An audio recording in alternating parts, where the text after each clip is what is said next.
What's your name? Name's CAZ, just CAZ really, the whole world. My brother knows me as CAZ. Won't have it any other way. How old are you? You know, I'm 56 at the moment. Okay. Okay. Yeah. Where are you now? Where am I? As in What? Going? Oh, currently I'm in Springfield, Upper Clapton, local to a place called Stamford Hill. Kind of East North London type thing. Can you tell us a bit about yourself, like growing up, where you grew up? Growing up, well, as a kid, I spent some time in Birmingham, until I was about 6 or 7. Grew up with my nan. She left the country when I was 5 years old, and kind of struggled ever since she left. I thought she would have took me with her, you know. Came to London when I was, like I said, about 7 years old. I've been here ever since, 50 years, call it. So no mother, no father? Yeah, I got my mum and father. Father passed away about 8 years ago. Been a big loss in my life. Very, very deep thing for me that was, you know. It was my world. Mum's still alive, bless her. Good thanks for that. Don't really see her a lot, not as much as I should or I could. But then that's down to me and my lifestyle currently. Any siblings? Yeah, there's 6 of us. 3 boys, 3 girls. Yeah. What can I say? I'm the second youngest. And it's close to them? Yeah, we are very close, you know.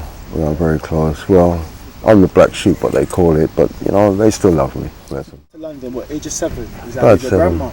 No, that was like with my mum. Mum and dad split up for a little short time. Mum took us with her, you know. Didn't want to come, didn't want to go with her, wanted to stay with my dad. Kind of broke down in tears, but didn't make no difference. Still collared me and brought me along. Yeah. Right, so you're in London, you're young. Where did you guys move to? When we came to London, we went to Broadwater Farm, a place called Broadwater Farm. My people must have heard of Broadwater Farm. It's in Tottenham. Had a very famous riot there, sometime in the 80s. Stayed with my auntie and my uncle there for a short period of time. Myself, my 2 of my sisters, and my mum. Mum left us there, went to live on her own, seeking further accommodation for us. So it was pretty much on our own with our auntie and uncle. How was Broadwater Farm then? Broadwater Farm was brilliant. I loved it. Yeah. I loved it. You know, I got away with blue murder, you know. Uncle was a well-known bod around the place, you know. So got me popular. Used to go and get the packs of cards for him and his pals to play the cards and stuff. Kaluki, I believe the game they played. Yeah, and dominoes. Yeah, I loved it. I had a great time in Broadwater Farm. Yeah. Laid the roots for me in a lot of ways. So you had a good childhood? Yeah, I'd say I did. I'd say I had a good childhood, you know. As it goes, you know, considering all the breakups that there were, you know, I was just pretty much independent. I was very bad as a child. You know, very naughty, ruthless, just always going out doing all kind of pranks and jokes.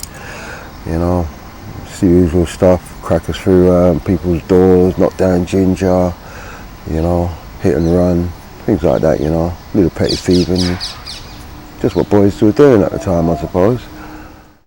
Any issue with drugs? Not when I was young, no, not really, not till I reached about sort of 13, 14. Then I started to smoke weed, sniffing a bit of coke, doing some blues bombers, yeah, you know. Friending with some people I was babysitting for, and they were sort of bang on it, and I just got curious. They were doing coke and stuff, you know, smoking ash and oil and things like that. They'd leave a bit lying about. I'd watch them doing it. When I was on my own, I'd try it myself. Yeah, pretty much just that. But yeah, it was just puffing really. That was the strength of it at the time. So when did the hard stuff get involved in? The hard stuff, CAZ stuff, oh well, that's a different story altogether. Started smoking category A, narcotics when I was in my mid to late 20s. Basically, I was going through what I call a baby mother syndrome. Couldn't see my child, you know, we broke up, long-term relationship. Mother and child was just being silly about things, you know. You're seeing that girl, you're seeing that girl, so you're not going to see the child. Kind of ripped me apart a bit because, you know, my kids meant a lot to me, you know, and it really did kind of rip me up a bit. Anyway, for a while I stopped doing all kind of puff and that, and then, as I said, since that situation, the first situation I had, I started to take drugs, hardcore drugs like crack and sniffing cocaine, you know. I was doing that for some time actually, about 5 or 6 years. Done some prison time, stopped it for a while. Yeah, and then had another child. Same situation came about again. Went back to the drugs again. You know. Yeah. How many kids you got?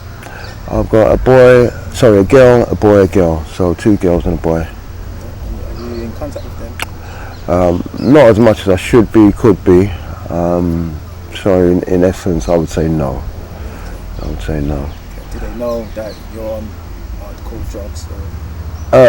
The first 2 have done in the past, yeah. My last born, which brings me to where I am now, I was a single parent up until 5 years ago. She's 8 now.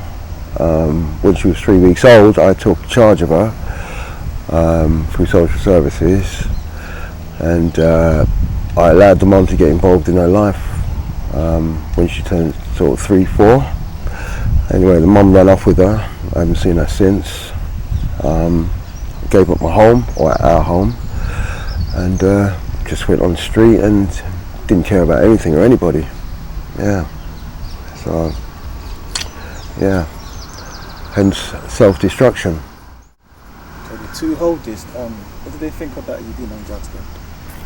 Not happy, obviously. Very not happy at all. Not happy at all.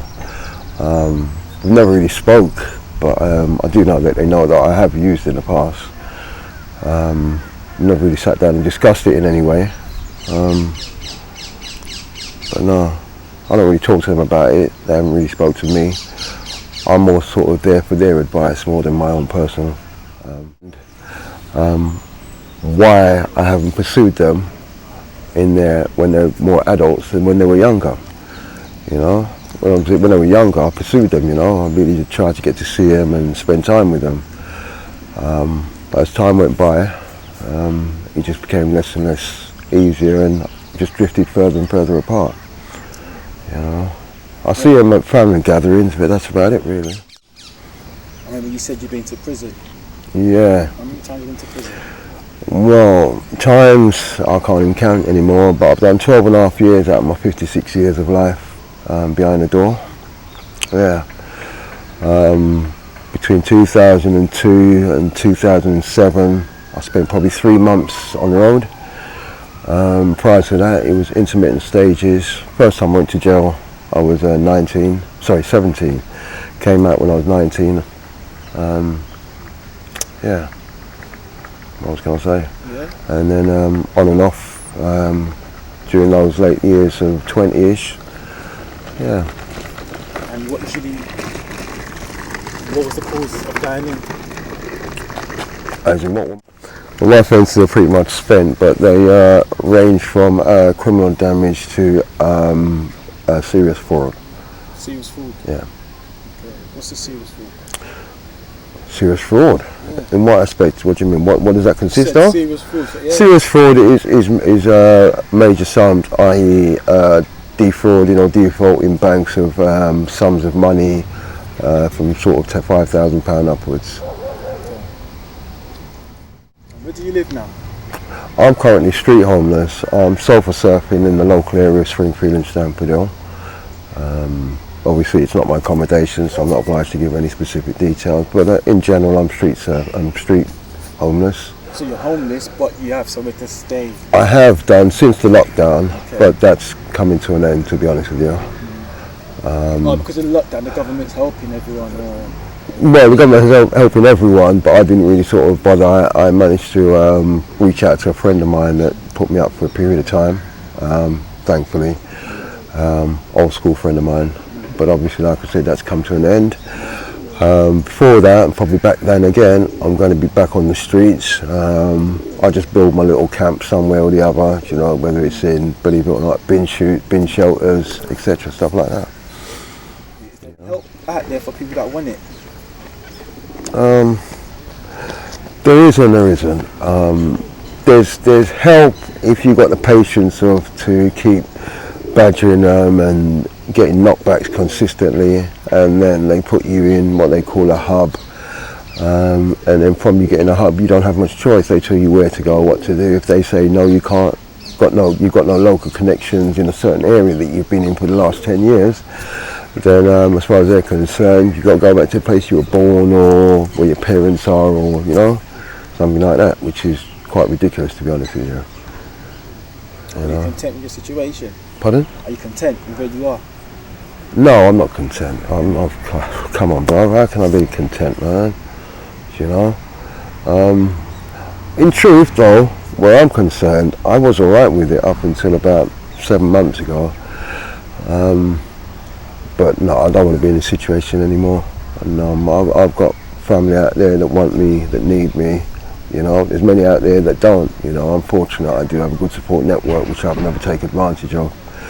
But yeah, you know, I'd hate to see my mum pass away and I'm not there, you know, like I was with my father, you know, which was kind of gutting and soul searching in a lot of ways.